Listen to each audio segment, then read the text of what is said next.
Halo, halo, apa kabar? Assalamualaikum warahmatullahi wabarakatuh. Saya Hirs bin Arif, bisa kembali menjumpai Anda semua. Senang banget loh rasanya ya, karena saya juga berharap Anda semua dalam kondisi tetap sehat dan semangat. Kita lanjutkan ngobrolin soal masa depan politik Budi Ari dan Projo ya, setelah mereka menyatakan bahwa mereka itu akan memperkuat pemerintahannya atau partai politik yang dipimpin oleh Presiden Prabowo, dan juga Budi Ari berharap bisa segera bergabung dengan Partai Gerindra. Jadi kalau kita lihat sekarang ini kan memang dari pernyataan-pernyataan Budi Ari terlihat banget bahwa Budi Ari dan bahkan relawan Projonya berharap bisa segera bergabung ke Gerindra. Ini kan partai yang eh, dipimpin oleh Prabowo Subianto, kalau bisa itu secepatnya begitu.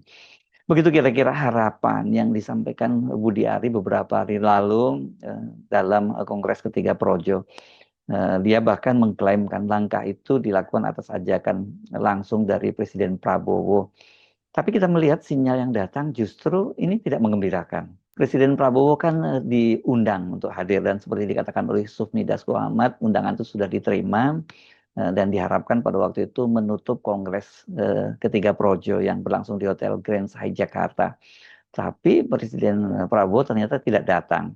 Padahal kan hari itu tanggal 2 kemarin itu Pak Prabowo sudah kembali ke tanah air dari menghadiri KTT APEC yang dilaksanakan di Seoul, Korea Selatan. Pak Prabowo waktu itu tiba di tanah air pada tanggal 1 sore ya, sehari sebelum penutupan, karena penutupannya itu tanggal 2.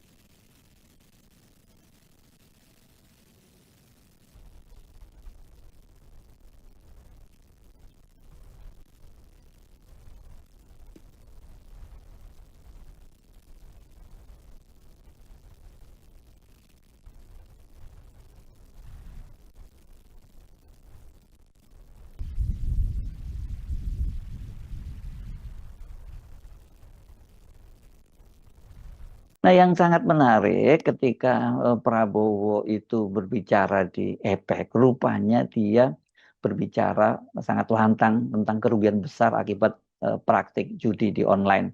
Ini videonya itu baru diunggah beberapa saat kemudian ya, bukan siaran langsung ya. Dia menyebutkan Indonesia itu kehilangan lebih dari 8 miliar dolar Amerika per tahun, atau setara dengan 133 triliun. Kita harus bekerja sama secara internasional untuk menghentikan kejahatan lintas negara ini, ujar Prabowo di hadapan para pemimpin APEC. We also see that we need cooperation on transnational crime because we are suffering a lot from illegal smuggling, from corruption, from narcotics smuggling. This is endangering our youth, and also online gambling is very, very serious. We are losing. It's calculated that we're losing about $8 billion a year just by the outflow from online gambling. Sebuah pernyataan yang tegas, bahkan keras. Tapi di saat yang sama juga terasa seperti pesan simbolik. Karena publik tentu tahu nama yang masih dibayangi isu judi online itu adalah Budi Ari Setiadi, tokoh yang kini tengah berusaha merapat ke Gerindra. Jadi pertanyaan sederhana, apakah Prabowo ini sedang menolak dengan halus atau justru sedang menegaskan jarak politiknya tanpa perlu mengucapkan secara langsung? Setelah Kongres Projo, Budi Ari itu kan muncul dengan pernyataan yang cukup percaya diri. Kepada wartawan dia mengatakan bahwa dia ingin segera bergabung dengan Partai Gerindra. Bahkan itu kata dia itu ajakan langsung dari Presiden Prabowo.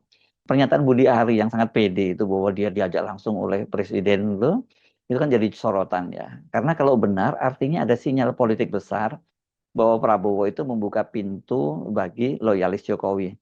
Tapi benarkah demikian? Klaim dia aja langsung itu rupanya berasal dari momen di Kongres PSI di Solo, tanggal 20 Juli 2025. Seperti biasa Pak Prabowo itu kan kalau di panggung tuh menyapa semua menteri yang hadir, termasuk tokoh-tokoh yang hadir. Dan kemudian Pak Prabowo itu menyapa Budi Ari yang juga duduk di kursi undangan dengan gayanya yang khas, dia bercanda. Budi Ari ini kau mau masuk PSI, mau masuk PSI atau Gerindra kau kan gitu ya pada waktu itu. Menteri Koperasi, Saudara Budi Ari Setiadi. Ini masuk PSI kok, bukan? Oh.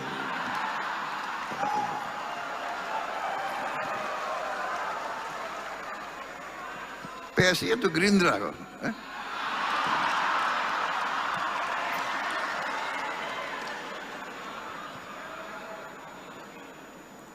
Suasana pun pecah dengan tawa. Prabowo tersenyum, Budi Ari ikut tertawa. Tapi ternyata bagi Budi Ari itu bukan candaan, tapi itu adalah soal yang serius, bahkan menjadi klaim buat dia politik yang serius bahwa dia diajak langsung oleh Prabowo Subianto gitu. Padahal tidak ada pernyataan resmi dari Gerindra, dan video utuh juga memperlihatkan konteksnya memang sapaan bercanda. Pak Prabowo kan senang bercanda seperti itu, bahkan kadang-kadang ngerjain ya gitu ya. Nah, tidak lama kemudian ketika ditanya wartawan seusai acara di istana, Budi Ari itu menjawab dengan kalimat yang menarik. Saya tegak lurus kepada Presiden, kalau Presiden memerintahkan saya masuk Gerindra, ya saya akan siap masuk Gerindra, kata Budi Ari. Artinya dia masih menunggu arahan dari Presiden Prabowo, atau dalam konteks ini adalah Prabowo sebagai Ketua Umum Partai Gerindra. Namun yang terjadi justru sebaliknya, karena hampir 2 bulan kemudian Budi Ari itu kan justru di reshuffle dari kabinet ya. Tanggal berapa dia? Tanggal 8 September ya dia di reshuffle. Dan peristiwanya tanggal 20 Juli ya, yang ketika Pak Prabowo mencandain dia.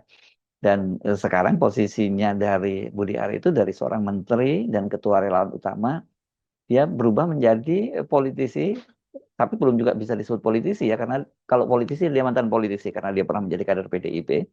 Tapi sekarang dia menjadi orang dekatnya Jokowi, pernah jadi menteri 2 kali, di eranya Jokowi sebagai Menkominfo, dan kemudian di eranya Prabowo dipercaya menjadi Menteri Koperasi. Sekarang dia tanpa jabatan sama sekali, tapi masih membawa nama besar Projo. Dan disinilah babak baru dimulai. Budi Ari mulai bergerak mencari rumah politik baru, mencoba menawarkan diri pada Gerindra. Tapi apakah Gerindra dan terutama Presiden Prabowo siap menerimanya? Nama Budi Ari Setiadi bukan hanya dikenal sebagai Ketua Projo, tapi juga disebut dalam sidang kasus perlindungan situs-situs judi online yang melibatkan sejumlah ASN di Kementerian Kominfo yang disidangkan di Pengadilan Negeri Jakarta. Dalam persidangan, beberapa terdakwa diantaranya Alvin Jabarti Kimas, Adi Kismanto, Muhrijan, dan Zulkarnain Apriliantoni mengaku menerima uang belasan miliar rupiah dari jaringan situs judul yang dilindungi agar tidak diblokir Kominfo. Salah satu dari mereka, Alvin Kimas, bahkan menyebut ada alokasi 50% dari dana pengamanan untuk sosok berkode PM yang disebutnya sebagai Pak Menteri. Diduga ini mengacu pada Budi Ari Setiadi. Budi Ari membantah keras tudingan itu, dia menyebutnya fitnah dan menegaskan tidak pernah menerima uang 1 rupiah pun. Faktanya nama Budi Ari memang tercantum dalam surat dakwaan dan disebut di ruang sidang. Jadi ini adalah fakta persidangan, tapi hingga kini belum ada penetapan status tersangka terhadap dirinya.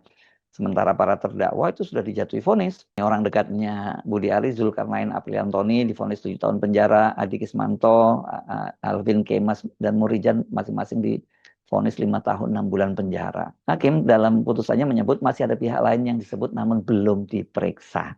Artinya secara hukum Budi Ari belum tersentuh. Tapi secara politik dia sudah membawa beban citra yang berat. Maka ketika Prabowo berbicara keras soal kerugian negara akibat judi online, di KTT APEC lagi ya, dan itu menyerukan kerjasama global untuk memberantasnya, publik sulit untuk tidak membaca pesan simbolik di balik pernyataan Prabowo itu. Bagi Budi Ari dan Projo, mendekat ke Gerindra adalah langkah logis dan pragmatis. Tapi di kubu Gerindra justru muncul persoalan. Saya kira setidaknya ada 3 pertimbangan besar mengapa kemudian ini Gerindra tidak segera memberi jawaban soal itu. Yang pertama, citra dan beban politik. Gerindra itu kini sedang membangun citra bersih dan tegas di bawah Prabowo. Masuknya tokoh yang masih dikaitkan dengan kasus judi online bisa merusak persepsi publik. Yang kedua, bukan gaya Prabowo ya karena Prabowo ini adalah bukan Jokowi. Dia tidak membangun kekuasaan lewat relawan seperti Jokowi yang mengaku sampai punya ribuan relawan.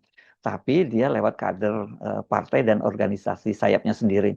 Di dalam dunia Prabowo, loyalitas diukur dari disiplin organisasi, bukan kedekatan personal. Yang ketiga, tentu saja di kalangan elit Gerindra ada kekhawatiran bahwa Projo ini bisa menjadi kuda Troya politik, membawa pengaruh Jokowi ke dalam tubuh partai. Karena kan namanya juga Projo, Pro Jokowi, walaupun itu dibantah oleh Budi Ari, kan bisa terlihat dari logonya yang bergambar siluet wajahnya Jokowi. Jadi gimana mau dibantah lagi? Gerindra tentu tidak ingin pemerintahan baru dibayangi oleh pengaruh lama. Disinilah perbedaan paling mendasar. Projo datang dari dunia relawan, tempat kedekatan pribadi lebih penting daripada struktur, ini kultus individu terhadap Jokowi. Gerindra hidup dari dunia kader dan disiplin organisasi. Tentu ada faktor Prabowo di situ yang menjadi orbit utamanya, tapi bukan seperti Jokowi. Di dunia Jokowi, relawan itu bahkan bisa menyalip kader partai. Di dunia Prabowo itu mustahil. Karena itu ketika Budi Ari menyebut dirinya tegak lurus kepada presiden, pertanyaannya adalah presiden yang mana? Sekarang kan presidennya bukan lagi Jokowi, tapi Prabowo Subianto. Maka ketika Prabowo ternyata tidak hadir ke Kongres 3 Projo di Hotel Grand Sahid, nah, padahal dia sudah berada di Jakarta, itu saya kira bukan soal sekedar nggak ada kecocokan jadwal, tapi itu sebuah sinyal politik. Dia tahu kehadirannya akan ditafsirkan sebagai restu, dan dengan tidak hadir, Prabowo justru mengirim pesan yang lebih kuat. Bahwa ia tidak ingin terseret ke orbit lama, dia berbicara tentang memberantas judi online, sementara Budi Ari masih dibayangi isu yang sama. Ya, ini satu, dia adalah loyalis Jokowi, dan yang kedua, soal tadi beban bahwa dia terlibat dalam kasus judi online. Kontradiksi ini terlalu rapi saya kira untuk disebut sebagai kebetulan bahwa Pak Prabowo sama seperti Gibran dan juga Jokowi tidak hadir dalam Kongres Projo. Dalam politik, tiap orang itu mencari perlindungan, ada patron dan klien, ya itu pola yang bagus. Budi Ari dan Projo mencoba berteduh di bawah pohon besar bernama Gerindra.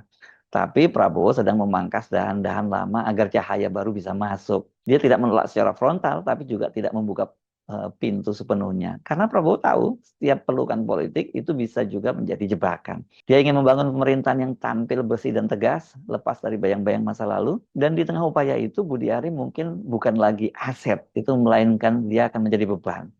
Maka ketika relawan berlari mencari rumah baru, Pak Prabowo justru malah membangun pagar. Sebab dalam politik kadang yang tidak diucapkan justru paling keras terdengar. Saya harus menarik, sampai jumpa lagi. Wassalamualaikum warahmatullahi wabarakatuh.